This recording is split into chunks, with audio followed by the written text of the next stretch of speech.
Voilà. Est-ce qu'on passe au dernier sujet? Parce que là, on a tout un épisode de révélation à la suite de la semaine dernière. D'accord. Bah ouais, du coup, allons-y. Voilà. Alors, c'est la suite, c'est l'épisode 19 de la série Révélation. Alors, la dernière fois, on avait parlé de quoi? On va aller sur le site ADNM. Donc ça, c'est le dernier sujet du live. Après, on a terminé. Il n'y a pas un autre truc après. On est d'accord? Oui. Ok. Non, il n'y a pas. Okay. Révélation 18, on avait parlé de la mort Internet, de la toile, de l'araignée qui a construit cette toile. On a parlé de super ordinateur, intelligence artificielle, Internet, comment la DARPA,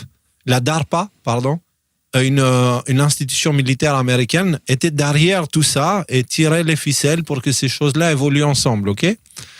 Maintenant, épisode 19. Rudy, tu l'as partagé aussi ça, mais je l'avais eu avant toi et j'ai fait tout un article avec. Vas-y.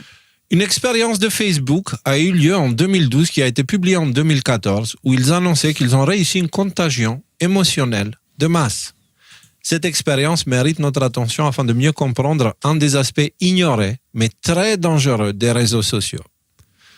Cette émission, tout ça est basé sur un post de Vigilant Fox qui a fait un thread super intéressant. Attends, ça c'est son post, c'est ça le thread. Voilà, c'est un thread qu'il a fait super intéressant. Et en fait, on a traduit tout ça, on a sous-titré toutes les vidéos. Ok? Avant de poursuivre, on doit expliquer le personnage en question. Joe Rogan, on a déjà parlé de lui plein de fois, c'est quelqu'un qui a le podcast le plus entendu au monde. Ok? Au monde. Le gars, il fait un podcast et 3 heures après, il y a 15 millions. 4 heures après, il y a 25 millions. Le lendemain, il a 100 millions d'écoutes, un truc comme ça. Ces chiffres, ils sont vertigineux. Il est écouté par la planète entière. C'est pas que aux États-Unis. De l'autre côté, son invité à lui, c'est Rebecca Lemov, qui est une historienne des sciences et professeure à l'université de Harvard, spécialisée dans l'histoire des sciences humaines et comportementales. Elle explore les thèmes du contrôle mental, des données et des technologies dans ses ouvrages, blablabla. Ses recherches examinent des épisodes clés comme le lavage de cerveau, les expérimentations humaines et l'ingénierie comportementale. Elle a été chercheuse invitée à l'Institut Max Planck et via Cambridge, Massachusetts. OK? C'est elle l'invitée. Et donc, on a une interaction entre Joe Rogan et elle. C'est super intéressant. Ceci n'est pas une théorie de complot, c'est réellement arrivé et ça devrait terrifier tout le monde. L'invité de Joe Rogan vient de révéler une des expériences psychologiques les plus sinistres jamais menées par les grandes... Bon, là, il ajoute un petit peu de piment pour que ça soit un petit peu plus clickbait. Mais le sujet est vraiment intéressant, mais peut-être pas aussi flippant, parce que si on comprend les mécanismes, on peut les éviter. Ce que Facebook a réalisé il y a près de 13 ans fait passer la censure gouvernementale pour quelque chose de bénin en comparaison. Ça, par contre, c'est un peu plus vrai. La conversation de Joe Rogan avec Rebecca Lemov, professeur blablabla, Rogan a ouvert la discussion avec un avertissement devenu bien trop familier. Eh bien, il existe tellement de formes différentes de contrôle mental. Il a poursuivi. Vous savez, une des choses dont nous avons beaucoup parlé dans ce podcast, c'est qu'une énorme partie de ce que vous voyez sur les réseaux sociaux en termes d'interaction et de débat n'est pas réel. Ce n'est pas organique. C'est géré et financé par l'État, que ce soit des gouvernements étrangers, notre gouvernement ou même des entreprises. Vous obtenez un discours inorganique conçu pour former un récit, ce qui est une forme de contrôle mental. Lemov, donc la spécialiste, est intervenue et est allée encore plus loin, expliquant que même lorsque nous savons que c'est faux, notre esprit réagit comme si c'était réel. Oui, elle dit, je pense qu'au niveau de base, les gens, il est connu, et des études ont montré que nous réagissons comme si c'était organique et réel. Donc le fait que le trafic sur Internet est fake, pour le cerveau, ça ne change rien. Lui, il réagit comme s'il était réel. Même quand quelqu'un aime une de vos publications, la réponse est la même que, disons, une interaction en personne. Ce ne sont pas seulement les gouvernements qui tirent les ficelles. Les plateformes elles-mêmes sont conçues pour exploiter ce que nous ressentons. Donc ça, c'est un commentaire de celui qui publie le post. Je pense, dit-elle, qu'à la racine, il y a une sorte de manière dont à un niveau émotionnel, ce n'est pas seulement une manipulation d'idées, mais il y a une sorte d'ingénierie émotionnelle intégrée aux plateformes et qui ne nécessite même pas au départ l'implication du gouvernement. Donc, vous suivez jusqu'à là où je vous passe la vidéo. Alors, ceux qui ont écouté en podcast, il va redire la même chose, mais comme ça, vous voyez, je ne vais pas lire les sous-titres. Là, je laisse l'original. Well, there's so many different kinds of mind control, right? You know, one of the things we've talked about a lot on this podcast is that an enormous percentage of what you're seeing on social media in terms of interactions and debate is not real. It's not organic. It's state-run and state-funded, and it's whether it's foreign governments or our government or even corporations, you're getting inorganic discourse that's designed to form a narrative, and which is a form of mind control. Yeah.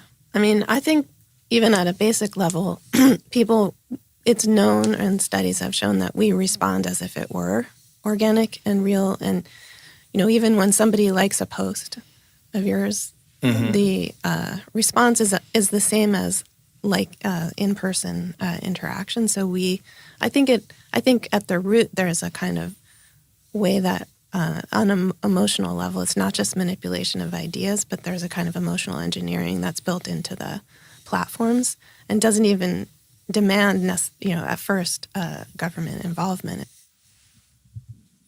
Donc là, ils te disent que la façon que les réseaux sociaux sont construits a un impact sur nos émotions. Donc c'est un impact naturel. Enfin, c'est une réaction naturelle du cerveau qui n'est pas adaptée pour ce genre d'interaction, en fait. Le MOVE a levé la voile sur DARPA, l'agence de recherche controversée du gouvernement, et son rôle dans la formation du monde numérique dans lequel nous vivons aujourd'hui. DARPA, a-t-elle révélé, n'a pas seulement participé à la création d'Internet, elle pourrait avoir jeté les bases d'une manipulation émotionnelle à l'échelle mondiale. DARPA, c'est l'institution qu'on a parlé au dernier épisode, qui est derrière l'IA, derrière les superordinateurs, derrière Internet. C'est-à-dire, ils poussent sur les recherches de ce genre. Et voilà, ça commence à faire beaucoup. DARPA a été impliqué dans le développement d'Internet et de choses comme la reconnaissance de motifs, a-t-elle déclaré. Le gouvernement a financé de nombreuses études. Ce qui l'inquiète, ce n'est pas seulement la technologie elle-même, mais la manière dont elle est utilisée. Ce qui m'a intéressé dans les réseaux sociaux et la façon dont je les relie aux épisodes de lavage de cerveau, c'est que cela crée des états de contagion émotionnelle qui ne visent pas vraiment à convaincre les gens de penser différemment, a-t-elle expliqué, mais plutôt à comment vous ressentez ce que vous pensez. En fait, ça ne change pas ce qu'on pense, ça change notre état émotionnel par rapport à nos pensées. C'est-à-dire, on peut avoir une pensée qui, à nous, elle nous paraît positive, mais avec un peu de manipulation émotionnelle, on peut avoir la même pensée, mais cette pensée, cette fois, elle dégage quelque chose de négatif. Exemple. Et maintenant, je tire l'attente. L'exemple de l'allergie à Trump, avant même qu'il soit, tu vois. Et tout le monde était allergique à l'époque. Mais moi-même, j'étais allergique à l'époque. Tu vois. C'est un peu différent parce que là, pour le coup, t'as pas d'opinion et puis on t'instille une opinion qui est Trump méchant. Bon. Par contre, il y a d'autres événements. C'est émotionnel. C'est émotionnel. Je vais donner une preuve très très exacte. Quand tu entends le terme fair elections, d'accord, les élections justes. A priori, chez toi, c'est censé produire quelque chose de positif comme sensation, c'est-à-dire que tu vas te dire oui, c'est le garant de la démocratie, c'est qu'on a les élections justes. Par contre, quand on associe ça à un personnage qu'on a détruit comme Trump, par exemple, qu'on détruit médiatiquement, etc., qu'on associe au fascisme, etc., d'un coup, tu vas parler des fair elections, l'association et le ressenti que tu vas avoir, c'est comme si quelqu'un te disait Trump, négatif. Au lieu de dire... Voilà, forcément. C'est comme ça qu'en terme, il passe de quelque chose de bon à un mauvais. Moi, je voyais autre chose, en fait, comme exemple. Mais par juste, exemple, Nico, très juste. Un garçon qui se met une jupe et qui le décide, du coup, c'est une fille. Je veux dire, tu disais ça en 2005 à quelqu'un, il te regardait et t'ont dit, mais va te faire soigner, quoi. Aujourd'hui, mais là, toi, tu peux parles toujours penser, narratif. Ouais, mais ce que je veux dire, c'est Ouais. que tu peux toujours penser la même chose, c'est-à-dire, c'est débile, mais maintenant, ça te fait te sentir mal parce que tu te perçois toi-même comme un homophobe, un rétrograde, un type pas bien ou des choses comme ça. Ah, tu vois, l'immigration oui, de alors masse oui. dans un pays qui arrive, tu peux dire, c'est vraiment abusé, on était un village de 300 personnes et d'un seul coup, t'as 5000 personnes qui viennent de tu sais pas où, qui parlent pas la langue, qui viennent de changer ton visage, mais le fait que je pense ça fait de moi un raciste. Donc j'ai honte, donc je me censure, donc même je vais commencer à essayer Oui. de trouver des justifications pour dire qu'en fait c'est vachement bien ce qui se passe. Donc c'est dans ce sens-là que je voulais le pointer. Ouais, c'est très juste. Donc, du coup, c'est bien réel. Là, vous avez donné deux exemples. Ah c'est bien bah, réel. moi je vais dans son sens, oui. Mais moi, je vais te dire, la maladie anti-Trump était programmée dans les réseaux sociaux. Parce que les gens détestaient Trump et ils ne savaient pas vraiment pourquoi, en fait. Tu vois, moi, mais je le sais parce que moi-même, à l'époque, je le détestais, en fait. 2017, 2018, au début, je me disais, pourquoi il le déteste à ce point? Et puis à la fin, je sais pas, il commençait à me sortir par le nez aussi. Et puis à un moment, je me suis posé la question, mais pourquoi je le déteste, ce gars-là, exactement? Et là, j'ai compris que je savais même pas qui il est, d'où il vient, qu'est-ce qu'il fait, et que j'avais une réaction émotionnelle à quelqu'un dont j'ignore totalement son existence. Tu vois? Et c'est là où je me suis dit, putain de merde, je me suis fait manipuler, en fait. Tu vois, j'avais une réaction épidermique. On appelle ça une réaction épidermique, tu vois. C'est, tu vas même pas réfléchir en profondeur, tu réagis. Bref, ça fait 3 exemples, mais des exemples comme ça, il y en a un paquet. Donc, ce changement émotionnel, a-t-elle ajouté, est tout droit sorti du manuel des sectes. Ce n'est pas que ça a changé mes pensées, a-t-elle dit. C'est comment je me sentais par rapport à ces pensées. Donc maintenant, je vais vous laisser l'extrait comme tout à l'heure. C'est 40 secondes, c'est pas très long. DARPA was involved in the development of the internet and of things like pattern recognition, but I mean, the government has funded many studies, but really with what I got interested in social media and how I connect it with the episodes of brainwashing from earlier or mind control is that it operates, it creates states of emotional contagion that aren't really about convincing people of a different way to think, but more about how you feel about what you think, which is something people describe in cults too. It's not that it changed my thoughts, it's that it changed my feelings about my thoughts. Voilà. C'est alors que Lemov a révélé un des secrets les plus sombres de l'histoire de Big Tech. Une expérience sinistre de Facebook qui a secrètement manipulé les émotions de 700 000 utilisateurs. Et ils ne l'ont jamais su. Dit-elle, il y a une célèbre expérience de Facebook dont j'ai lu qu'elle a eu lieu en 2012 et a été publiée en 2014, où ils annoncent avoir réalisé une contagion émotionnelle de masse à grande échelle. Elle a expliqué comment Facebook a modifié les flux des utilisateurs sans leur consentement. Chaque fois que vous allez sur une plateforme, vous acceptez d'être testé ou de participer à des tests AB. Donc, cette expérience a exposé un groupe à un flux d'actualité modifié dans une direction émotionnelle négative, mesurée par un logiciel de comptage des mots. Et les résultats étaient troublants. Ils ont découvert que ce groupe qui avait une exposition négative répondait également de manière plus négative, comme jugé par leurs publications, leurs likes et leurs réponses. Le groupe qui a été exposé à un flux d'actualité plus positif en modifiant l'algorithme a également eu un effet statistiquement significatif de réponse émotionnelle plus positive et le groupe témoin n'a pas été modifié par cela. En bref, Facebook ne se contentait pas d'observer les émotions, il les manipulait et personne n'a été prévenu. Donc ça veut dire qu'il y a eu une des plus grandes expériences sociales à ciel découvert faite par Facebook pour savoir comment manipuler les gens. Entre parenthèses, ça sent un peu la répète du Covid. Moi, c'est ça que ça m'évoque. Parce que ça sent la préparation, la prise du contrôle. Prise du contrôle, entrer dans la tête des gens. Et maintenant, c'est commencé, on a les recettes et t'appliques ça dans une situation réelle, entre guillemets. Quoi. Pensez maintenant au fil d'actualité. Moi, je vois mes fils d'actualité, on dirait qu'ils sont faits pour me plomber, pour me décourager, pour me donner l'impression qu'il n'y a rien qui avance, il n'y a rien qui se passe, etc., etc. Et le truc, c'est que moi, je sais que ce n'est pas possible. Les lois naturelles ne peuvent pas permettre une telle chute sans avoir l'équivalent en lumière qui est créé, tu vois. Comme avec le Covid. Le Covid est sorti, ça a eu pour conséquence le réveil d'un grand nombre de gens que jusqu'à là, ils soupçonnaient rien, tu vois. Donc, oui, d'un côté, on a perdu des libertés, blablabla. Oui, mais de l'autre côté, il y a eu plein de gens qui ont pris une claque et qui ont commencé à être moins malléables, moins manipulables, tu vois. Dans l'univers, tout ce que tu fais d'un côté, il y a l'autre qui se crée automatiquement par principe d'équilibre. Si tu jettes une pierre dans l'eau, il y a des ondes. Encore une fois, ces ondes, elles sont aussi hautes que basses. Et si tu mesures la moyenne de l'eau, elle n'a pas bougé d'un poil. Même si, dans les localités, tu vois des hauts et des bas.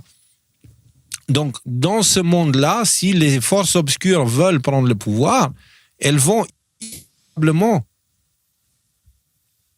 C'est bon, vous me voyez là, je suis revenu parce que j'ai eu quelques... Non, mais c'était une demi-seconde. Ils vont inévitablement provoquer le réveil, l'aspect lumineux, tu vois. C'est inévitable, l'univers, voilà, bref. Donc, on regarde ce petit extrait pour être sûr qu'elle a bien dit ça, parce que quand même, les gars, je ne sais pas si vous vous rendez compte de ce qu'on est en train de dire là dans l'émission de ce soir, et si on fait le lien avec l'émission précédente.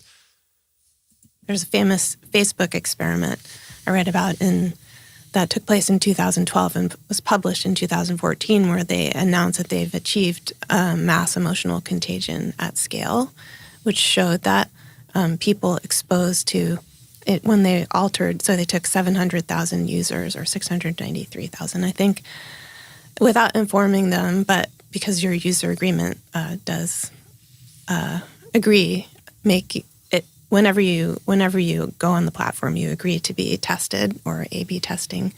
So this experiment exposed a group to their news feed was altered in a negative direction emotionally as measured by word counting software. And they discovered that group that had a negative exposure also responded in a more negative way as judged through their posts and likes and responses. The group that was exposed to a more positive news feed by altering the algorithm then had also a measurably statistically significant effect of more positive emotional response, and the control group was unaltered by this. Donc, je ne sais pas si vous comprenez ce qui est dit là. C'est-à-dire, ils ont juste changé le fil d'actualité des gens. Et ils ont pris certains, ils ont mis des fils d'actualité plus négatifs. Et ces gens-là ont commencé à réagir de manière négative.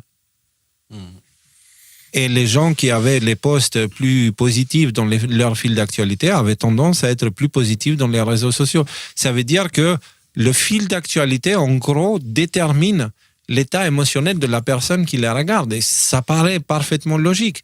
Si tu regardes des choses qui te mettent en colère, bah, tu finis par entrer en colère. Je veux dire, il ne faut pas un bac plus 15 en... Mais regarde, c'est la fabrique carrément, tu vois. C'est la fabrique des pilules bleues, des pilules rouges, des pilules noires. Voilà. Juste comme ça. Tu ajustes un peu l'algorithme et tu as fabriqué tous les profils dont on parle. Tu sais, les profils de personnes. Voilà ce qui se passe. Tu crois que ça s'applique aux pilules rouges, ça? Est-ce Oui, bien qu'il sûr. y a Oui, une... absolument. Ne commets pas le péché de l'arrogance. Ne crois pas que parce je que... te dis pas que ça s'applique aux pilules rouges, c'est ce que je veux te dire, pour revenir à ton commentaire. Je dis pas que, genre, je suis immunisé ou quoi que ce soit, parce que moi aussi, des fois, je suis sur Twitter, j'ai juste envie de prendre mon téléphone et de le jeter par la fenêtre. Il n'y a pas de problème de ce côté-là. Mais je pense pas qu'il y ait une ingénierie faite par les réseaux sociaux pour créer des gens qui sont plus conscients, qui sont plus conscients des mensonges et ce genre de choses. Bien sûr que je pense si. que si. Évidemment.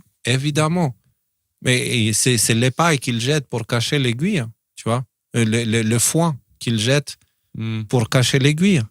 Je veux dire, c'est totalement logique. La résistance, elle est infiltrée. Tous les narratifs complotistes, ils sont infiltrés depuis le début qu'ils existent. Ce point de vue-là. Avant qu'il y ait des vrais complotistes, il y avait les faux complotistes. Dès qu'ils ont compris qu'ils ne vont pas avoir le contrôle, la zone 51, pourquoi ils ont commencé à sortir ces histoires d'extraterrestres, tu penses? Pile au moment où ils construisaient la zone 51. Pour que les gens, s'ils cherchent dans la zone 51, ils ne pensent jamais à chercher expérience militaire sur ordinateur quantique ou des trucs comme ça, tu vois. Et c'était plutôt à chercher les aliens. Donc des choses pour lesquelles il y avait beaucoup d'imagination, tu vois. Et après, tu donnes ça aux gens qui ont envie de croire. En plus, tu sais, le terme « I want to believe », je veux y croire. Bah, si tu veux y croire, tu as un biais de cognition hyper important et tu vas y croire même si on te présente un caillou comme un extraterrestre, tu vois. Donc, les pilules rouges sont même plus susceptibles à tomber dans le panneau que les autres. Pourquoi? Ok, mais dans ces cas-là, c'est-à-dire que tu prends des profils qui sont déjà orientés vers ok, on nous cache tout, on veut se réveiller, machin, tout ça, et ces gens-là, tu leur donnes de la morora pour pouvoir les virer. De ce point de vue-là, je suis tout à fait d'accord. Exact, Mais moi ma question, c'était... On va pas sortir les noms, mais il y a un tas de médias alternatifs qu'on a déjà dénoncé de nombreuses fois pour avoir s'aimer le trouble, on va dire, et avoir été utilisé comme argument pour nous attaquer nous, alors qu'ils n'avaient rien à voir avec nous, tu vois. Donc, et ça... non, mais ouais.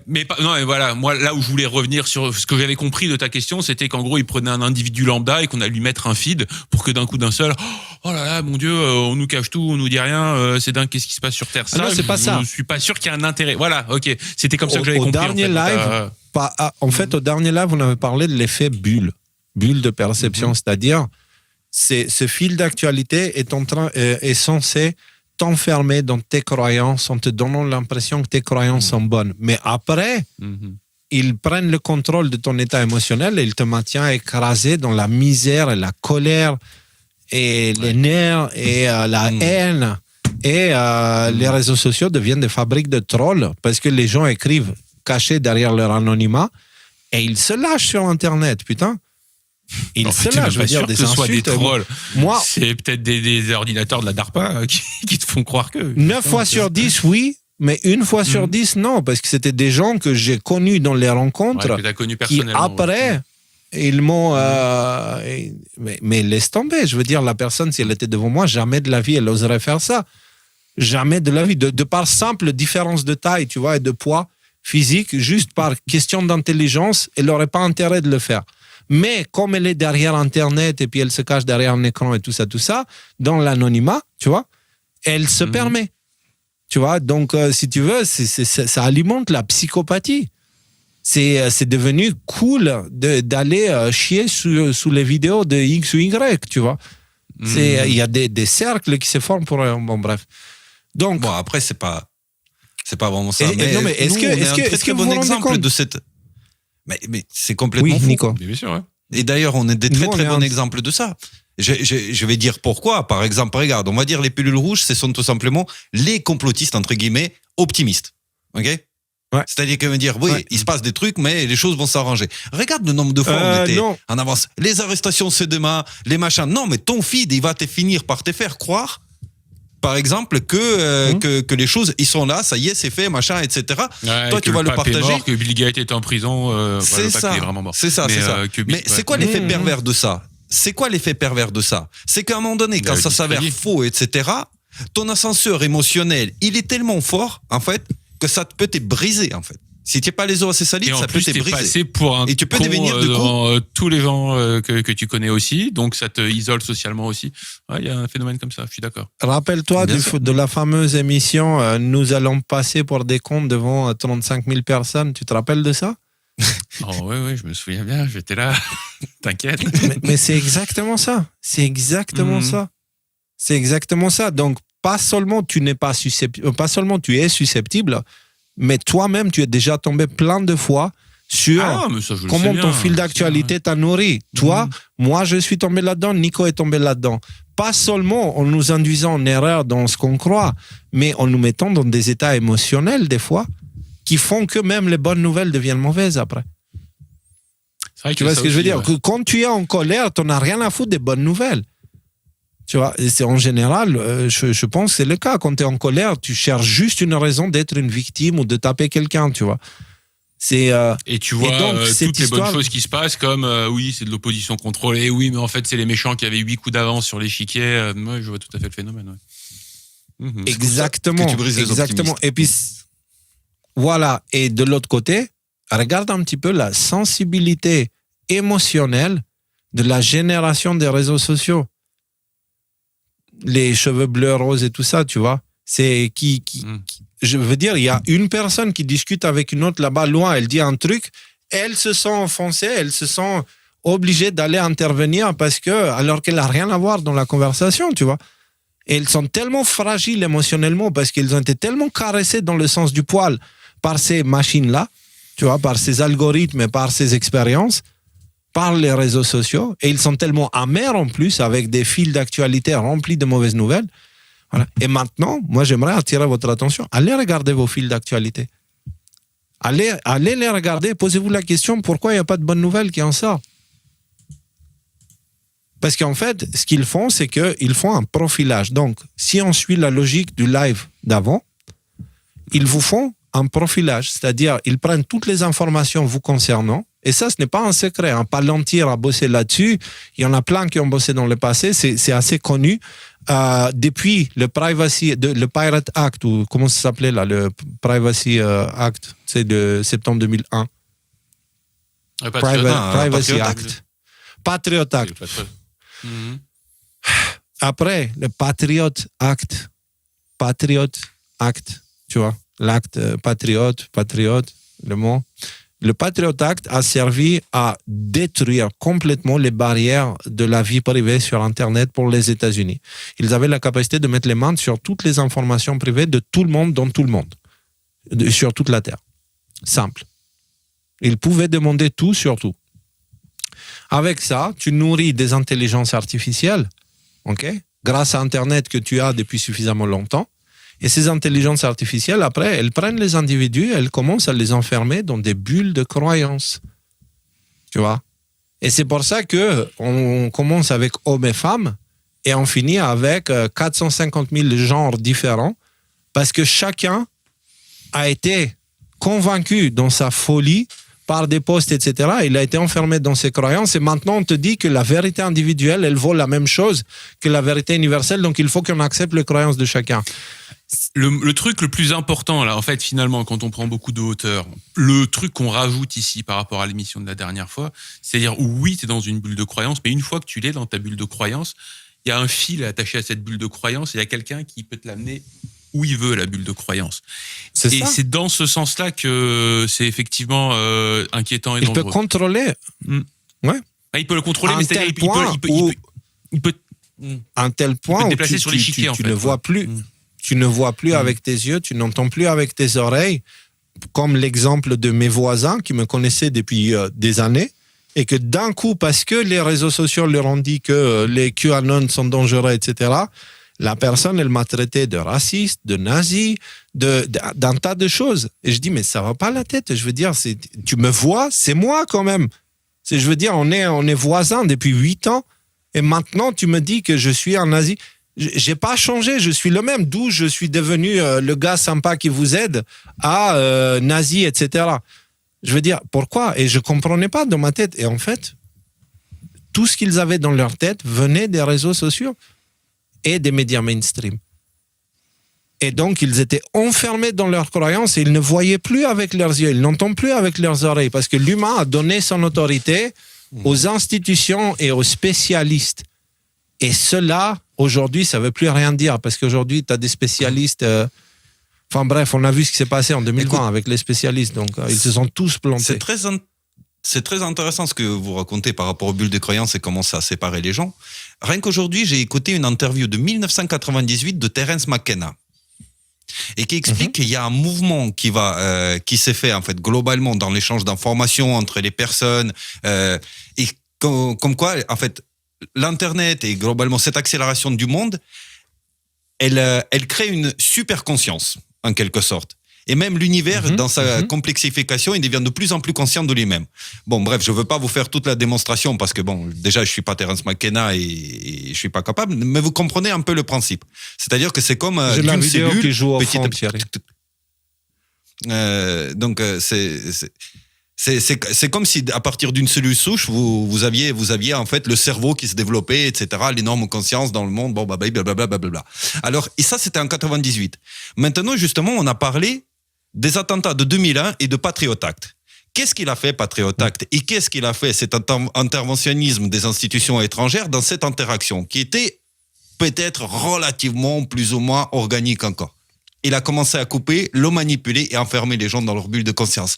C'est-à-dire que ce qui devait nous amener vers une espèce de... Comme on a parlé, on doit constituer un corps, donc du coup, on doit avoir une forme de cohérence dans notre interaction entre nous, parce qu'avoir cette conscience de ne faire qu'un, etc. Le fait de nous séparer dans les croyances qui nous font se battre les uns contre les autres, continuer à le faire, justement, ça sert à empêcher les gens et à empêcher le monde d'atteindre cet état de fait où à un moment donné, on commence à être conscient de ce que nous sommes, de ce qu'est la Terre, de ce qu'on fait là. Et c'est quoi la voie qu'on est censé entreprendre. Je vous invite, elle est en anglais, je vous invite à la voir cette vidéo, c'est très intéressant et c'est très curieux que ce soit de 98. Je pense que, alors c'est super intéressant ce que tu dis, puis en fait la vidéo a l'air très intéressante, j'ai déjà vu des extraits de ce bonhomme, il dit des choses de dingue, oui, donc je vais la voir en entier. Allez, tu nous l'as posté, bon bref, on en discutera après. Ouais. Il y a un élément, je pense, qu'on overlook, qu'on passe à côté, là, qui vient de me frapper, en fait, c'est pour ça que je fais une tête bizarre depuis 2 minutes, là. Là, on parle des gens qui sont dans leur bulle, on parle du niveau individuel. Mais alors déjà, il y a un truc, c'est qu'on n'est pas tout seul dans notre bulle. On fait partie de plusieurs bulles et il y a des gens avec nous dans ces bulles. Et en fait, ça contribue à créer des égrégores. Des égrégores que là, si on prend le point de vue spirituel, on sait que ces égrégores sont en gros ça existe dans le monde invisible avant d'exister sur Terre. Donc en fait, c'est la première étape de la cristallisation sur Terre du futur que tu veux voir, en fait. Donc, ça un tiers des étoiles sont en train de chuter. Un tiers des étoiles sont en train de chuter. Les étoiles sont les esprits dans les cieux. Comment tu connectes dans ça dans la période apocalyptique, un tiers des étoiles, ça veut dire un égrégore, c'est quoi? C'est en fait ce que tu décris toi, tu appelles ça des égrégores, mais tu peux appeler ça des êtres spirituels. Peut-être que ces êtres spirituels existent déjà et qu'ils cherchent maintenant à s'incarner. Et là, tu es en train de toucher à Enoch. Enoch, il parle littéralement de ça, en fait, du jugement des égrégores. Et comme quoi, ils seront emmenés sur la terre pour être jugés. Et là, ce qu'on est en train de voir, c'est... préexistent et nous, on les alimente en étant dans notre bulle. On les alimente et on leur donne de la force. Une telle force qu'ils arrivent justement... Ah, ok. Putain, ça va loin. Et en fait, il gagne. Non, mais les gars, la guerre spirituelle, elle n'est pas très différente de la guerre de 5e génération ou de la guerre psychologique ou de la guerre d'information. Tout ça, c'est la même chose. Parce que le monde est coupé en deux. L'existence est coupée en deux. C'est ce qu'il y a devant les yeux et c'est ce qu'il y a derrière les yeux. C'est comme ça qu'il faut couper la réalité. D'accord? Les cieux d'en haut, c'est ce qu'il y a derrière les yeux. Les eaux d'en haut, pardon, c'est ce qu'il y a derrière les yeux. Les eaux d'en bas, c'est ce qu'il y a devant les yeux. Ok? Les cieux, c'est ce qu'il y a derrière les yeux. La terre, c'est ce qu'il y a devant les yeux. Tu vois? Et donc, du coup, tous ces êtres-là, ils existent dans ce monde invisible qui est un monde informationnel, tu sais, 10 dimensions, blablabla, tout ça. Voilà, on va peut-être en parler une fois. Mais ce sont des êtres qui existent dans une dimension supérieure, ok? Que nous pouvons incarner à travers un état vibratoire. Par exemple, quand tu te mets en colère, en fait, concrètement, c'est littéralement l'archétype de la colère, l'esprit de la colère qui te possède et tu n'es plus toi-même. Tu ne dis pas les choses de la même façon. Tu ne parles pas de la même façon, déjà. Tu ne dis pas les mêmes choses. Quand tu es en colère, tu peux dire des choses que tu ne penses pas. Comment tu expliques ça? Tu vois, on a une vision très débile de ce qui est l'humain aujourd'hui. Vraiment, il est temps d'évoluer ça parce qu'on se regarde nous-mêmes avec moins de compréhension qu'on a pour un chat. Je veux dire, moi, la plupart des gens que je connais, ils sauraient parfaitement te décrire le comportement des chats ou de certaines plantes, mais à propos de l'humain, mais putain, ils n'ont pas la moindre idée comment ils fonctionnent. Et donc maintenant, il est peut-être temps. Là, ce que tu as ouvert la porte, Rudy, c'est pour Enoch, et tu veux savoir... en fait, concrètement, Enoch, ce qu'il t'explique avec cette histoire des géants, je fais la version courte, c'est qu'à un moment donné, il y a ces principes naturels, ok? Ces anges qui ont vu que sur la Terre, c'est cool. Ça veut dire quoi? Ça veut dire, en gros, concrètement, ça veut dire que des humains ont été tentés d'utiliser les lois naturelles pour dominer sur les autres. Et donc, du coup, ils ont commencé à exploiter la connaissance qu'ils recevaient des cieux pour exploiter les uns les autres.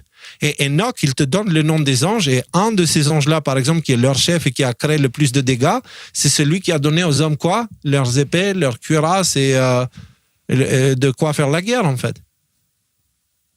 Mais d'où vient ce truc de faire la guerre? C'est parce que dans les espèces, tu regardes dans la nature, il y a un principe de combat en groupe, tu vois, et ce principe de combat en groupe, il existe pour déterminer quel groupe va prendre quel territoire. Et en fait, ce principe-là, il est carrément descendu chez l'humain et il a dit, hey, les gars, avec vous, je veux pouvoir faire beaucoup plus le bordel. Et donc, du coup, il les a enseignés, etc. Là, dit comme ça, c'est sûr que ça n'a aucun sens dans le monde de 2020. Mais dans le monde de l'époque, ça avait tout son sens. Les gens, ils voyaient complètement différemment les choses. Et donc, avec Internet et avec ce genre d'expérience, ils ouvrent la porte aux égrégores. Ils ouvrent la porte à des esprits mauvais. Okay? Et du coup, tu as aujourd'hui des gamins qui pensent qu'ils sont des flaques de couleur ou qu'ils sont des chiens. Ce sont des esprits qui détestent l'humain. Ils détestent l'humain parce que selon... Ça veut dire ça va plus loin que ça. Qu'ils le pensent, non, mais qu'ils ont une chose. haine. Mais ils vont aussi jusqu'à se mutiler physiquement, se stériliser volontairement dans ce but-là. Parce que quand t'as 15 ans, t'en crois des conneries. Mais quand t'as 25 ans, tu dis putain, j'étais con quand j'avais 15 ans quand même. Hein. Sauf que là, on a des conséquences complètement irréversibles qui ont des conséquences. Enfin, je veux dire, il suffit de ruiner une génération et il y a plus d'humanité en fait. Tu vois ce que je veux dire? Tu stérilises toute une génération. Ça, c'est déjà fait, ça. Ça, c'est déjà fait. Donc, enfin, Bon, là, la on génération tombe un peu dans le dark, foireuse, là. et là déjà, c'est à elle qu'on doit ce monde mauvais qu'on a construit. Tu sais, c'est la génération qui est née et qui a grandi on va dire, dans une période d'une croissance sans précédent et qui ont eu beaucoup de choses, etc. et qui n'ont pas suivi. Par exemple, tu sais, il y a beaucoup de monde qui ne comprennent pas et qui font confiance aux institutions. Je discute avec eux, j'ai trouvé un moyen de les convaincre. Je dis, tu sais quoi? Moi, j'ai fait mécanicien auto en 2002.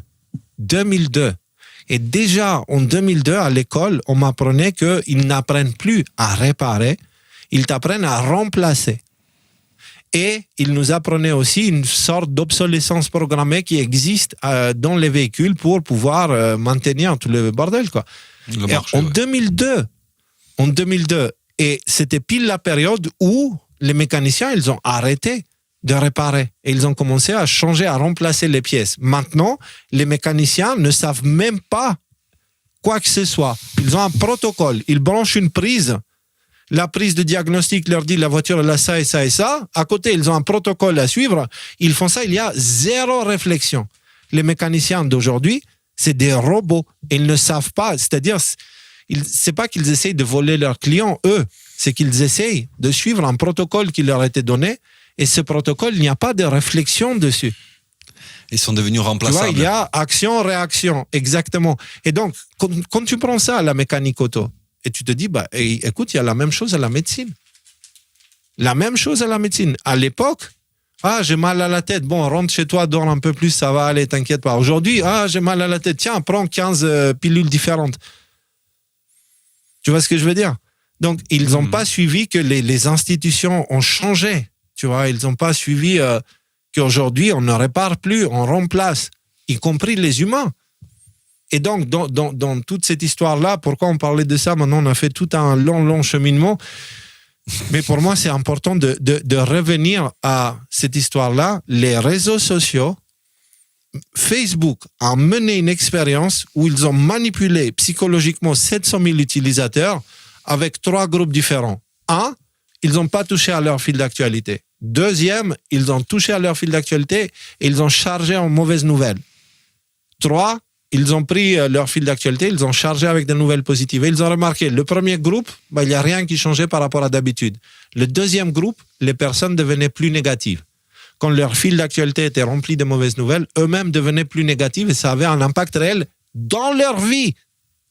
Parce que tu t'énerves avec les réseaux sociaux, tu tournes, il y a ta femme qui te dit, écoute, j'aimerais faire ci, ça, tu es en colère avec ce que tu as vu. Voilà, et tu réagis. Donc, Et après, tu as le troisième groupe qui a été nourri avec plus positif. Et ce groupe-là, il avait tendance à être plus positif. Et là, vous comprenez maintenant pourquoi on a été un des médias les plus attaqués de tous les médias alternatifs. Parce que la plupart des médias alternatifs disaient c'est la fin du monde, on va tous mourir. Nous, on disait non, c'est la fin de leur monde. Nous, on va survivre.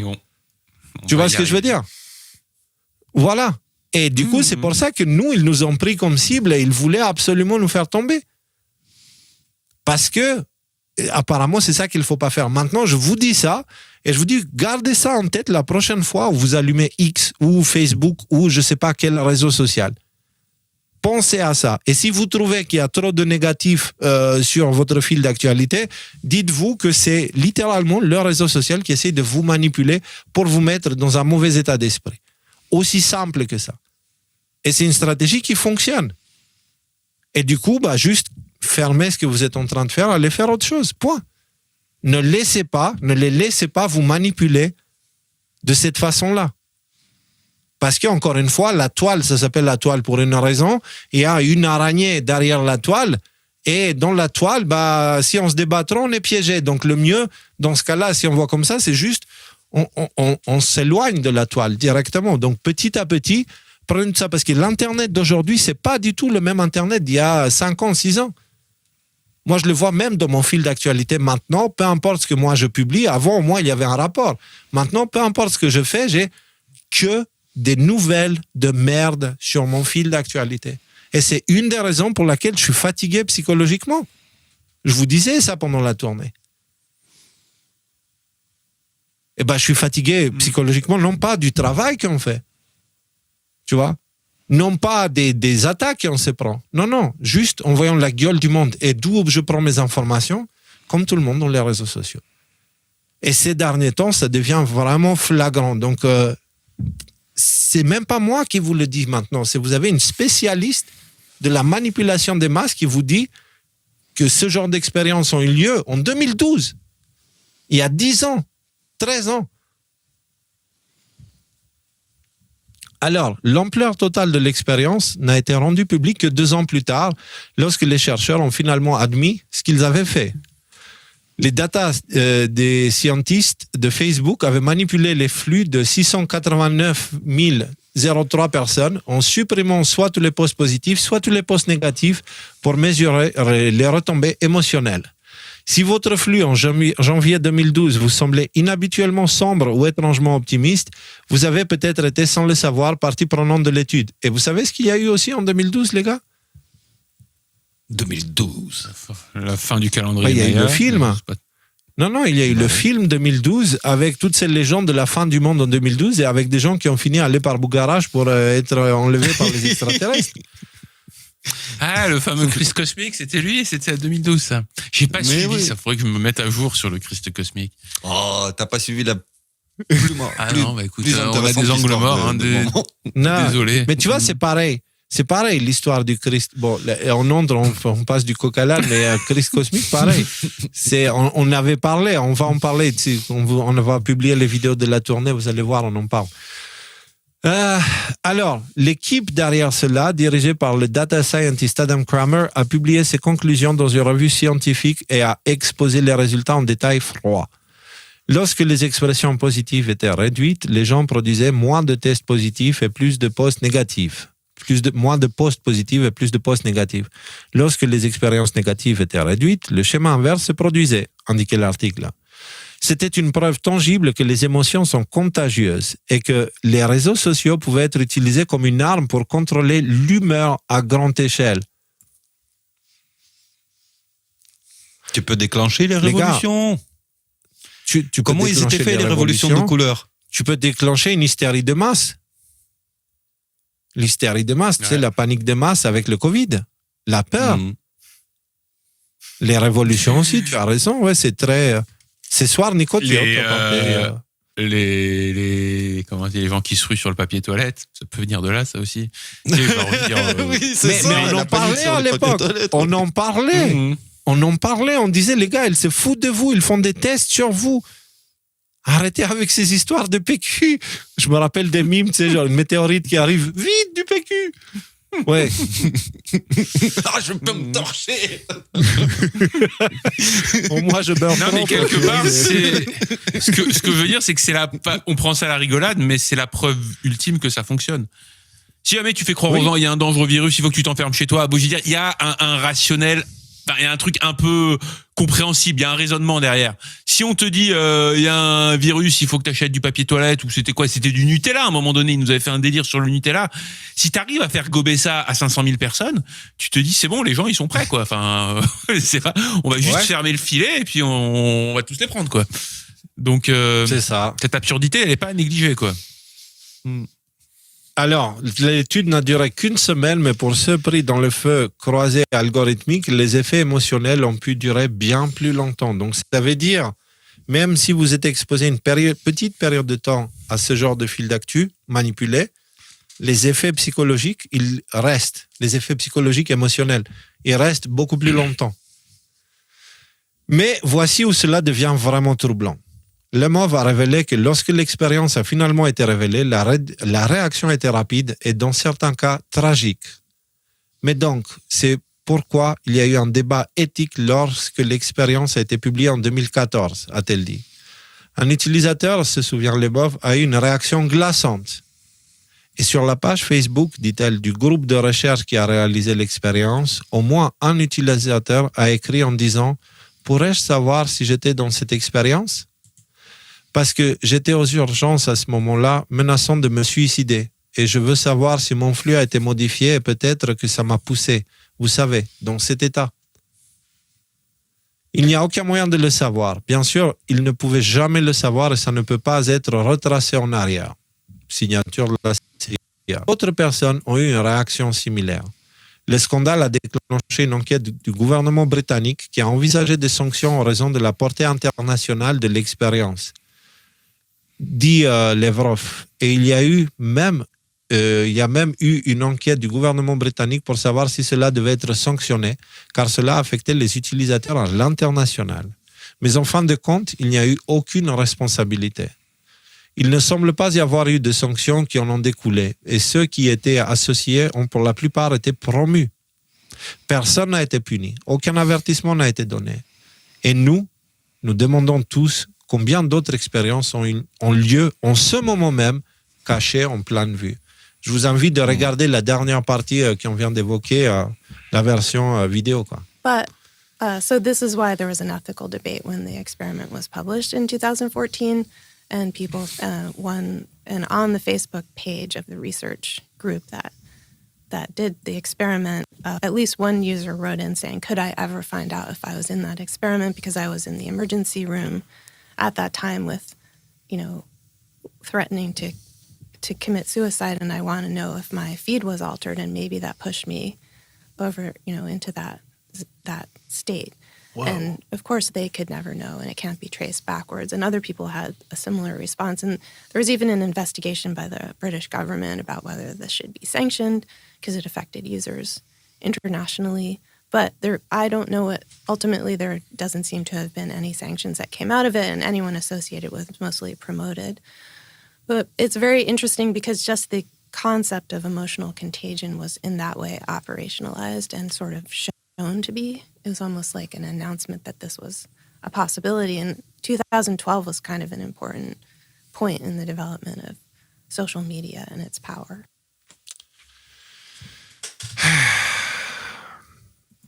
Je pense que cette conversation a pris des tournures très, très intéressantes parce que je pense qu'on a déjà couvert tout, en fait. On n'a rien à ajouter en plus. Si, moi j'ai un truc à ajouter quand même. Si tu as, vas-y. Le phénomène. Vous avez vu ce documentaire qui s'appelle La stratégie du choc de Naomi Klein, qui est un très bon documentaire. Ouais. Et en gros, on t'explique des techniques de manipulation suite à des chocs émotionnels pour instaurer, pour souvent une dictature. Voilà, en gros, des lois liberticides, des trucs comme ça. Le truc, donc je veux dire, moi, il m'avait vraiment. Explique le détail parce que le détail parce que si tu as lu le bouquin de Naomi Klein et tu penses à ce qui est en train de se passer avec Trump et les patriotes et tout ça, à mon avis, tu as une des deux fesses qui est plus serrée que l'autre. C'est genre, t'es pas. Moi, j'ai Parce pas que lu moi, le livre. cette j'ai stratégie vu du le choc. documentaire. Mhm. Alors, moi, la stratégie du choc,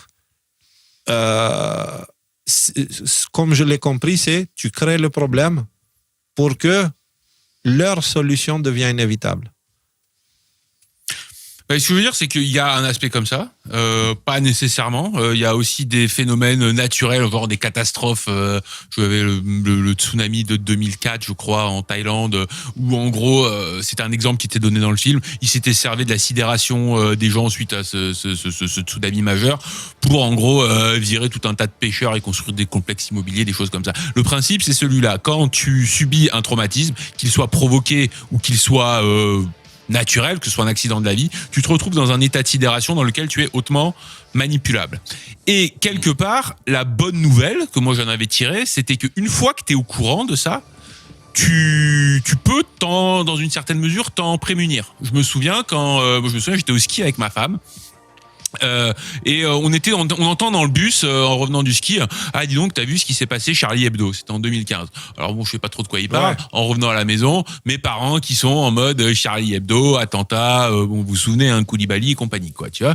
Et effectivement, mes parents étaient en mode oh là là, t'as vu qu'est-ce qui se passe, attentat terroriste et tout ça. La télé était en train de te dire, je me souviens un intervenant dans C'est dans l'air qui te disait ah non mais c'est sûr et certain qu'il va y avoir d'autres attentats terroristes. Enfin, et donc je voyais clairement, bon là ils sont en train de me vendre de la peur, quoi. Et je me souviens que j'étais sur le côté et mon père il s'était fâché de rouge là quand je lui disais mais là tu te rends compte qu'ils sont en train de te foutre de toi, ils sont en train de te manipuler et de prendre ton émotion pour te faire avaler des trucs que tu n'aurais pas avalé autrement. Et je me souviens très bien de cette conversation. Et donc la bonne nouvelle c'était que quand tu es au courant du phénomène, tu as une forme d'immunité qui peut venir derrière. Et là, je pense qu'il y a la même chose. C'est-à-dire que quand tu es au courant du phénomène, moi, c'est clair que déjà, les réseaux sociaux, ça fait un moment que ça me saoule. Hein. Vous avez certainement constaté que mon intérêt pour l'information est quand même nettement moins important qu'il y a 3 ou 4 ans.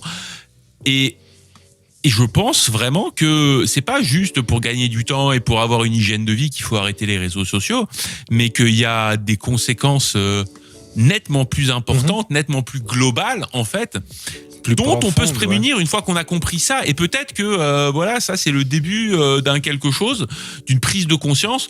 Que hier j'avais des gens à la maison qui sont venus et tu vois, il y a des gens qui sont vraiment pas du tout dans les sujets qu'on traite ici. Et pourtant le mec me disait moi ChatGPT, je lui ai dit arrête un peu d'être tout le temps d'accord avec moi. Tu me saoules. Pourquoi t'es tout le temps d'accord avec moi? Et ChatGPT qui a répondu je suis d'accord avec toi parce que mon objectif c'est que la conversation dure le plus longtemps possible. Sous-entendu, mon objectif, c'est que ton nez soit collé contre l'écran de ChatGPT, Twitter, Facebook et compagnie, le plus longtemps possible. Et cette prise de conscience... Pour qu'il puisse te mettre un maximum de choses dans la tête. Mais bien sûr, mais quand on a conscience de ça, la réaction naturelle, c'est de dire, bon, c'est bon, stop, un petit peu ChatGPT. Donc, ça, c'est le côté positif. Après, la difficulté en ce moment, c'est que si on veut être bien informé, aujourd'hui, c'est de plus en plus dur. Parce que soit c'est Twitter, Telegram, soit c'est ChatGPT. Les moteurs de recherche, honnêtement, Yandex vaut encore un peu le coup, mais Google, ça vaut plus rien. Brave, ça vaut plus rien. DuckDuckGo, ça vaut plus rien. Et c'est compliqué de trouver des réponses à des questions. Alors moi, je me pose beaucoup moins de questions qu'avant, parce qu'en fait, les questions que je me posais avant, quelque part, je veux dire, il y a une ouverture d'esprit qui me confirme que, ouais, c'est bon, j'ai plus besoin de passer 20 heures à étudier le 11 septembre pour comprendre ce qu'il y a à comprendre, l'idée générale. J'ai peut-être pas les détails au poil de fesses, quoi, mais l'idée générale, qu'on se fout de ma gueule pour essayer derrière de me manipuler, moi et à grande échelle toute une population pour nous envoyer dans une espèce de mur. Alors après, donc du coup, je passe beaucoup moins de temps à faire des recherches sur Internet qu'il y a quelques années. Donc là, il y a encore un point d'interrogation. Si tu veux être bien informé sur un sujet un peu techniquement polémique et politique, comment tu fais? J'ai pas de réponse à donner aujourd'hui en 2025 à cette question. Mais en gros, les personnes qui stimulent, qui font ce travail de prémâchage et qui stimulent l'esprit critique. Par exemple, Alexis, il fait ça très bien. Tu vois, ces derniers temps, il est en train de le faire beaucoup plus que d'habitude, c'est-à-dire il donne beaucoup moins du prémâché et il dit les gars, l'objectif c'est pas de suivre bêtement et de penser tout et n'importe quoi. L'objectif, c'est que vous apprenez à utiliser votre cerveau. Et chose que nous, on dit depuis le début aussi, les gens qui pensent comme ça et qui disent, ayez un esprit critique même par rapport à nous, ce qu'on vous dit. Parce que nous faisons partie de cet Internet. Si on était en vrai, cette interaction, elle serait très différente, tu vois. Tu te rappelles les émissions qu'on a fait pendant la tournée? Ah, c'était une autre histoire, hein, c'était très différent. Et déjà, t'as pas du tout envie de parler des mêmes sujets, mais en plus, même si t'es emmené à parler des mêmes sujets, ça se fait différemment, tu vois. Donc, prenez avec précaution tout ce que vous lisez sur Internet, parce que ce soir, on vous a apporté la preuve, d'accord? Il y a des preuves scientifiques qui montrent cette manipulation émotionnelle qui peut avoir lieu dans les réseaux. Et en plus de ça, là, on parle même pas des manipulations des narratifs avec framework disarm et tout ça. Donc, ça veut dire, si vous cherchez la vérité, ne la cherchez pas sur Internet, finalement. Allez la chercher autour de vous, près de la nature, en regardant votre enfant. Il y a une belle vérité qui est dedans, qui est inscrite dans cette interaction-là. En interagissant avec votre voisin, la façon que vous pensez de lui en dit plus sur vous que sur lui en réalité. Tu vois, il y a un sujet qui va dans la continuité de tout ce qu'on a dit. Excusez-moi, je suis bavard aujourd'hui, mais je me rends compte que la dopamine, en fait, ça c'est un vrai sujet. Je me rends compte que, voilà, quand je suis devant mon ordinateur, parce que mon travail m'oblige à être de nombreuses heures devant mon ordinateur, tu sais, c'est du code. Il y a souvent des moments de pause. T'as 30 secondes de pause. Il y a ces 30 secondes-là. Je vais cliquer Twitter. Je vais cliquer YouTube. Je vais cliquer jeux vidéo. Je vais cliquer ceci, cela.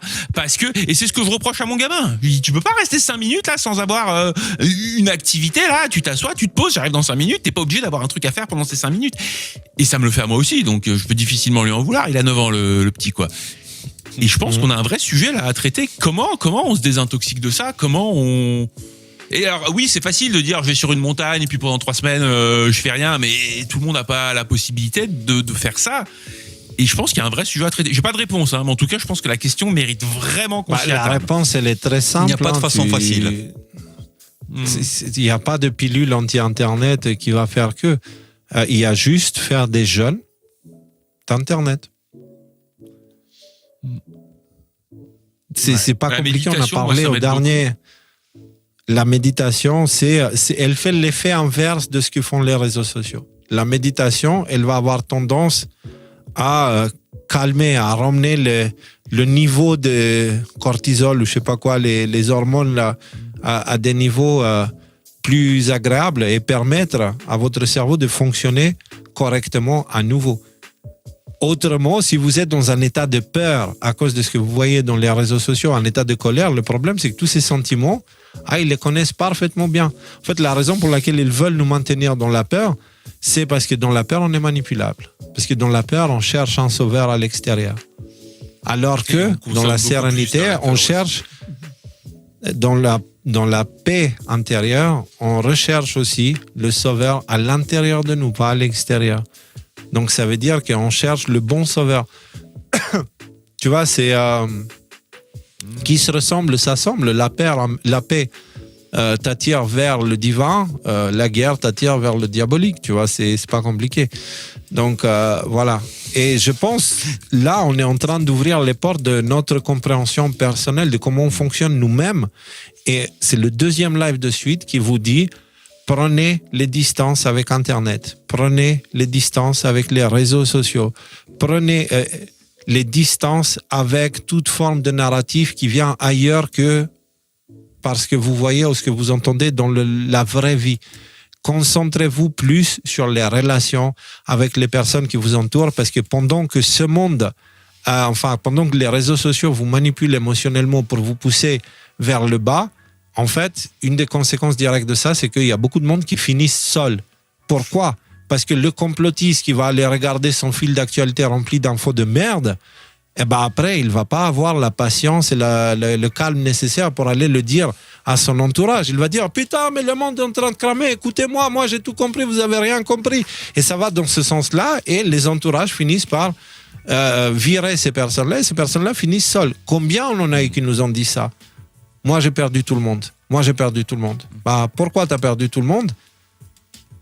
Peut-être que les réseaux sociaux ont réussi à te manipuler, peut-être que les médias ont réussi à te manipuler, à te garder constamment dans un état de peur et de colère qui faisait de toi quelqu'un de lourd pour l'entourage qui, lui, il cherchait simplement à vivre, en fait. Qu'il ne croit pas la même chose que toi, c'est une chose, mais que tu lui casses les pieds avec ça. Et je sais, hein, j'étais un champion de ça. Mais moi, j'ai passé ma phase entre 2010 et 2012, tu vois. C'était genre, on va tous mourir, écoutez-moi. Au point où j'étais plus invité dans les soirées. J'étais à Paris à l'époque. J'étais plus invité dans les soirées, j'étais plus invité nulle part. Et la raison, il me le disait, hein, Léo, on peut plus faire une soirée sans que tu nous casses les couilles avec la création monétaire, l'argent dette, quoi. Je dis, mais les gars, c'est important. Oui, mais fous-nous la paix. Nous, on travaille comme des chiens toute la journée et on veut se détendre à ce moment-là. C'est pas pour que tu nous casses les couilles avec ce que tu as vu sur Internet. Tu vois. C'est ça, le crypto-chômeur. Tu vois ce que je veux dire? Ouais. Et donc, du coup, je parle par expérience. J'ai vécu, j'ai été comme ça. Donc, si vous êtes comme ça, je vous comprends parfaitement. C'est juste, je vous dis, ce n'est pas la faute des gens qui vous entourent. Tu vois? Et on peut rester avec ces personnes-là tout en n'étant pas d'accord sur l'ensemble du fonctionnement du monde. Et le truc, c'est que cette manipulation émotionnelle a marché parce que malheureusement, il y a beaucoup de complotistes qui ont fini seuls, hein, qui ont perdu leur entourage. Et donc, ils ont beaucoup moins d'impact maintenant à leur entourage. Ils ont été comme paralysés parce qu'ils ne peuvent plus trop en parler autour d'eux. Ils n'ont plus le contact. Tu vois comment c'est mesquin? Comment c'est malsain? En tout cas, il y a un truc qui est sûr dans toute cette histoire, c'est que le jour où tu es sur ton lit de mort et que c'est ton heure de partir, tu vas jamais te dire « Putain, j'aurais dû rester plus longtemps sur Facebook, en fait. » C'est ça que j'aurais dû faire de ma vie. Ah, c'est swipé. Une dernière vidéo YouTube. Un dernier short, s'il vous plaît. Alors, les amis, moi, j'ai bon espoir. sur ce, j'espère que cette émission vous a été utile. Si jamais c'est le cas et que vous sortez de la valeur dans les sujets qu'on aborde, la façon qu'on les aborde, etc., n'hésitez pas, s'il vous plaît, si vous pouvez vous le permettre, à nous soutenir, que ce soit en partageant nos émissions qu'on découpe maintenant à chaque fois et qu'on partage sur Telegram et sur X. Partager les parties découpées pour justement propager tout ça, ou sinon avec T'envoies des signaux, t'envoies des messages un peu contradictoires quand même, Léo. Pourquoi? On vient de passer 2 heures à dire les gens, on va quitter les réseaux sociaux, mais partagez nos vidéos, mettez un pouce en l'air et abonnez-vous. Bah, s'ils regardent la vidéo, ils sont déjà là. Et du coup, pour le... Ouais, ok, bon, bah voilà, soutenez-nous. Et les gars, vous mettez pas trop, là. Hein, c'est... Rudy t'a envoyé ta Soutenez-nous, facture, c'est la bien, façon la plus rapide de devenir souteneur.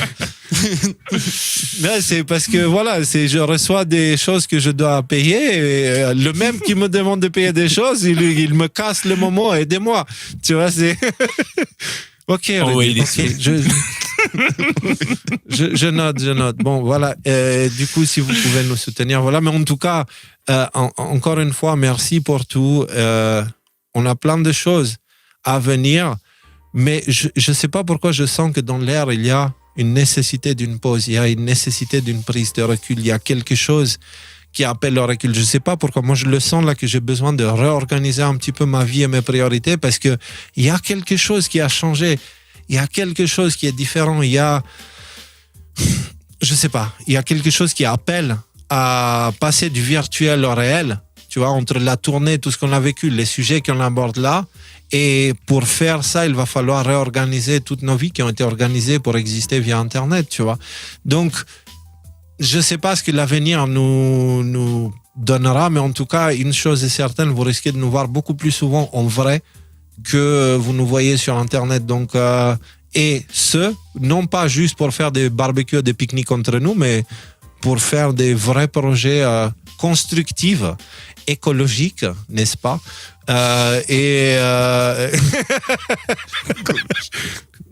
Quoi, on a même bilan carbone neutre, hein, je veux dire, c'est important. Ouais. Empreinte carbone neutre, neutralité bien sûr, carbone, voilà. Inclusif et voilà. Inclusif aussi, ouais. Tout le monde est bienvenu, y compris les chauves. Alors, moi je vous dis, soyez tous bénis, soyez en paix, que Dieu vous garde et vraiment, je vous aime. Et à vous, mes 2 frères là, et Thierry derrière, je t'aime aussi, je vous aime. Et Pépito, une pensée pour notre cher Jean, qui a été avec nous pendant toute la tournée. Il n'y a pas eu une rencontre où il n'y a pas quelqu'un qui nous a dit petite pensée à Jean, tu vois, Pépito. Et donc, cette voilà, semaine, sur la route, Il y a un 33 tonnes que je croise avec un marqué, tu sais, je sais pas, ils mettent leur nom, je crois, histoire de se reconnaître entre camionneurs. Il y a une culture du camionneur que je connais pas. Pépito, il y avait marqué en gigantesque. Je me suis dit, tiens, il m'envoie un signe. Ouais. Ouais. Voilà. Et les gars, si vous voulez dire un dernier mot, sinon on peut dire bonne nuit, je pense. Bah ça va. bonne Je vais nuit. dire un. Bah attends, Vas-y. tu arrêtes de me couper la parole, Rudy. Oh. On dirait Léo. Décalage, Nico, il fait pas exprès, décalage. Oui, adaptez-vous. Hier, bon sujet d'espoir, et je vais vous dire pour terminer exactement ce que j'ai dit hier. Il y a des jeunes qui sont venus me voir très très rapidement. Ils m'ont dit, messieurs, s'il vous plaît, c'est la première fois que ça m'arrive d'ailleurs. Ils ont dit, on se fait chier, qu'est-ce qu'on doit faire? Et moi, j'étais là comme ça, je dis, qu'est-ce qu'ils veulent, etc. Je dis, moi, je dis, si vous vous faites chier, trouvez quelque chose qui vous rend un tout petit peu meilleur que 10 minutes avant, faites-le. Voilà. Je dis, écoutez un truc intéressant ou voilà. Et après, j'ai réfléchi, je me dis, mais comment ne pas les pousser à utiliser leur téléphone, etc. Je dis, vous vous faites chier, faites des pompes. Voilà. Vous avez fait des pompes, vous avez transpiré, vous prenez une douche, vous pouvez aller vous coucher. Vous serrez bien. Ils sont allés le faire. Et moi, je suis content. Donc, en réponse à la sérotonine, etc., si vous vous ennuyez sur les réseaux sociaux, et si vous le pouvez, faites des pompes. Ouais. Je te cache pas qu'à un moment donné, j'ai stressé que tu nous racontes ton anecdote de ta ronde à 2h du matin. Je trouvais que c'était bizarre. Mais tu l'as pas fait. Donc ça restera à jamais secret entre nous. Et les Sur gars, ce, c'est les pas amis, l'heure je de vous private embrasse. joke, hein. Voilà. À la prochaine. Bye bye. Soyez bénis et en paix. À très vite.